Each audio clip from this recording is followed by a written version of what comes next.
செவஞ்சர் studio YouTube channel நேயர்கள் அனைவருக்கும் வணக்கம். இந்த பதிவில் கடகம் ராசி என்பவர்களுக்கு ஆவணி மாத ராசி பலன் காணலாம். இந்த ஆவணி மாதம் பஞ்சாங்கம் சில அறிவுறுத்தல்களை சொல்கிறது. அதாவது சுப நாட்களை தாங்கி வருகிறது, திருமண நாட்களை தாங்கி வருகிறது.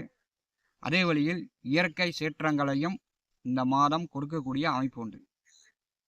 மத்திய மாநில அரசுகளுக்குள் சில பிரச்சனைகள் வந்து போகும். தங்கம் வெள்ளி விலை மாதம் முற்பாதி குறைந்து மாதம் பிற்பாதி அதிகரிக்கும். ஆவணி மாதம் 6ஆம் தேதி மழை நாள்.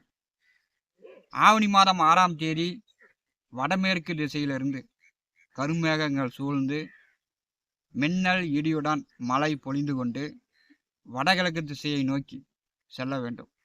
அப்படி சென்றால் இந்த வருஷம் விவசாயிகள் இருபோகம் வெள்ளாமை செய்து கொள்ளலாம்.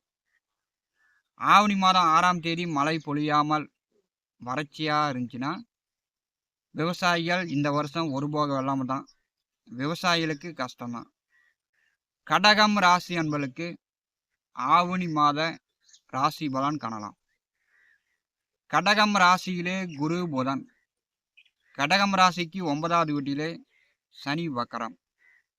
இந்த ஆவணி மாதம் உங்கள் ராசியிலே பாக்கியாதிபதி குரு உச்சமாக தைரிய வீரியஸ்தானாதிபதி புதன் இருக்கும்போது இந்த மாதம் எதையும் சமாளிக்கக்கூடிய ஆற்றல், திறமை, தெய்வ அனுகிரகம் கடகம் ராசி என்பவர்களுக்கு இந்த ஆவணி மாதம் இருக்கிறது.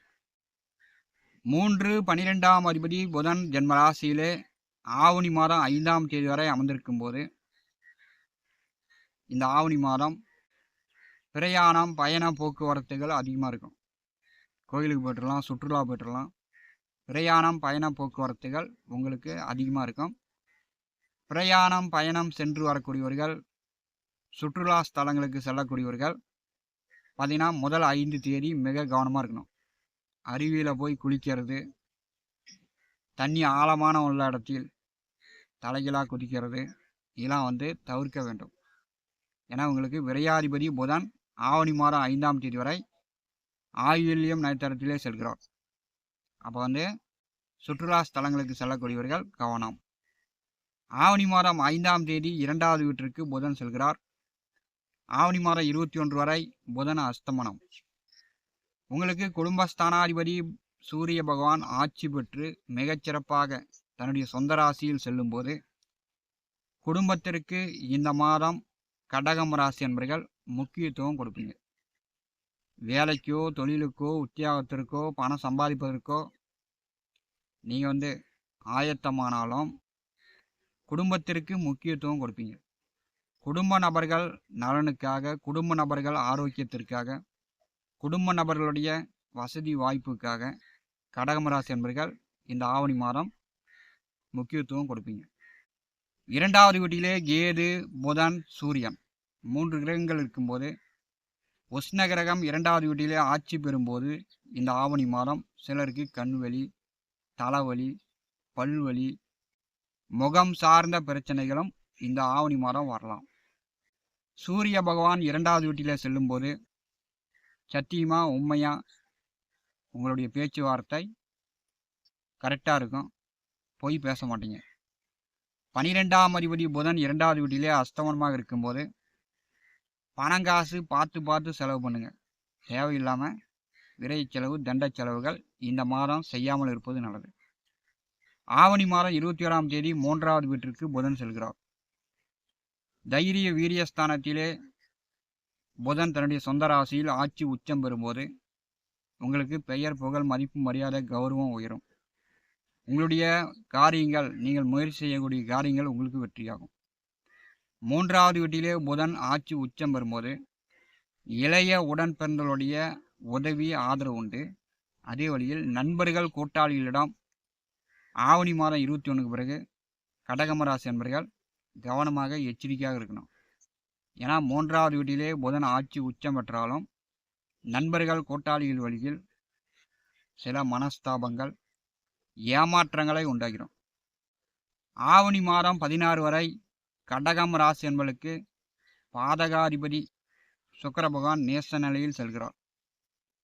சனி செவ்வாய் பார்வையில் 3வது வீட்டிலே சுக்கிரன் இருப்பது, 4 11ஆம் அதிபதி நீச்சமாக இருப்பது, வீடு சார்ந்து வண்டி வாகனங்கள் சார்ந்து உங்கள் சொத்து பத்திரங்கள் சார்ந்து ஒரு சில ரகசியங்களை எப்பாடுபட்டாவது வெளியில் ஆடுமாவது சொல்லிடாதீங்க. ரகசியம் காக்க வேண்டும். 4ஆம் அதிபதி நீச்சமாக இருக்கும்போது வீடு கட்டுறது, வீடு வாடகை வீட்டில் இருப்பவர்கள் வேற வீட்டுக்கு இடம்பெயர்றது, விவசாய நிலம் குத்தகை விட்டவர்கள் வேற ஆளை மாற்றுறது, இதெல்லாம் ஆவணி மாதம் 16 வரை தவிர்த்து விடுங்க. ஆவணி மாதம் 16ஆம் தேதி 4வது வீட்டிற்கு சுக்கிர பகவான் செல்கிறார். 4ஆம் இடம் சுக்கிர பகவான் செல்லும் போது வீடு வண்டி வாகனம் தாயார் எல்லாமே சுகப்படும். ஆடு வாங்கலாம், மாடு வாங்கலாம், கோழி வாங்கலாம், வண்டி வாகனங்கள் வாங்கலாம், வீடு கட்டலாம், தங்க நகை எடுக்கலாம். ஆவணி மாதம் 16க்கு பிறகு கடகம் ராசி என்பதற்கு வசதி வாய்ப்புகள் பெருகும். சுகஸ்தானம் மிக பலமாக இருந்தாலும் சுகக்கேடு நீங்கி சுகம் கிடைக்கும். ஆவணி மாதம் பிற்பாதி உங்களுடைய குடும்பத்தில் சுப காரியங்கள் நடப்பதற்கு வாய்ப்புண்டு. அப்படி இல்லைன்னா குடும்பத்தோடு சேர்ந்து சுப விசேஷங்களுக்கு சென்று வருவீங்க. கடகம் ராசி அதிபதி சந்திர பகவான் 4வது வீட்டிலிருந்து இந்த ஆவணி மாதத்தை தொடங்கி வைக்கிறார். சந்திர கிரகணம் இந்த ஆவணி மாதம் நிகழ்கிறது. அன்றைய நாள் உங்களுக்கு சந்திராஷ்டம தினம். கடகம் ராசி என்பதற்கு சந்திரன் 8வது வீட்டிலே சந்திர கிரகணமாக இந்த மாதம் செல்லும் போது கண்டிப்பாக உங்களுடைய உடல் ஆரோக்கியத்தில் கவனமாக இருக்கணும். பயண போக்குவரத்தில் கவனமாக இருக்கணும். வெளியில் சென்று வர்றது, பஸ்ஸில் போனாலும் சரி, ட்ரெயினில் போனாலும் சரி, விமானத்தில் போனாலும் சரி, கப்பலில் போனாலும் சரி, உங்களுடைய பயண போக்குவரத்தில் இந்த ஆவணி மாதம் சுற்றுலா போனாலும் சரி, ஆன்மீக பயணம் சென்றாலும் சரி, உங்களுடைய பயண போக்குவரத்தில் நீங்கள் கவனமாக இருக்கணும். கடகம் ராசிக்கு 8வது வீட்டிலே ராகு இருப்பது பார்த்தீங்கன்னா விஷம் கலந்த உணவுகளை சாப்பிட்ற மாதிரி இருக்கும், அல்லது உடம்புக்கு ஒத்துக்காத உணவுகளை சாப்பிட்ற மாதிரி, பீடி சிகரெட்டு மது போதை இந்த மாதிரி கெட்ட உணவுகளை அதிகம் சாப்பிட்ற மாதிரி இதெல்லாம் தவிர்த்து விடுங்க, குறைச்சிங்க. 8வது வீட்டிலே ராகு இருக்கும்போது விஷ ஜந்துக்களால் சிலருக்கு விஷ ஜந்துக்களால் தீண்டக்கூடிய அமைப்பும் உள்ளது. அதனால் கவனமாக இருக்கணும். கடகம் ராசியிலே 9ஆம் அதிபதி குரு இருப்பது உங்களுக்கு தெய்வ அருள் உண்டு. உங்களை விட வயது மூத்தவர்கள் பெரியவர்களுடைய ஆசீர்வாதம் ஆலோசனை உண்டு. கடகம் ராசி என்பவர்கள் செயல்படுத்தி கொள்ளலாம். 5 10ஆம் அதிபதி 12வது வீட்டிலே செவ்வாய் இருப்பது மனைவி மக்களிடம், உங்கள் மனைவி உங்கள் பிள்ளைகளிடம் ஒரு சிலருக்கு கருத்து வேறுபாடு வரும்.